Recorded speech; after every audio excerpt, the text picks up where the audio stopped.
Men 8 yoshimda marhum Muhammad Ali qorining huzurlariga berildim. U zot Jalobir qishlog'idan edilar. Bu qishloq bizning joyimizdan 1 kilometr masofada edi. Bir oyda haftiyakni tamom qildim. So'ngra qori domla marhum bo'lib qoldilar. Keyin qiblagohim meni Toshbolta qori domlaga topshirdilar.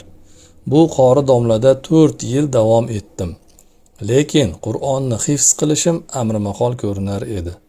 Sababi shul ediki, uy xizmati ham, qori domlaning xizmatlari ham ko'p bo'lib, shu bois yetarli fursat bo'lmas edi.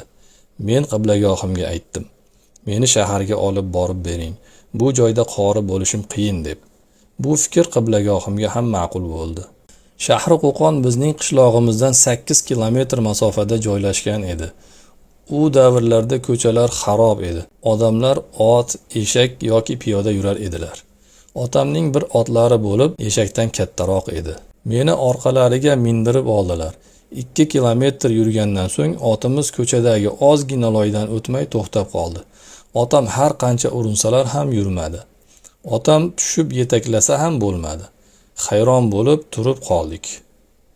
Nogoh orqadan bir ayolning dod faryod qilgan ovozi eshitildi. Qarasak, biz tomon bir ayol yugurib kelmoqda. Yaqin kelganda ma'lum bo'ldiki, onam ekanlar.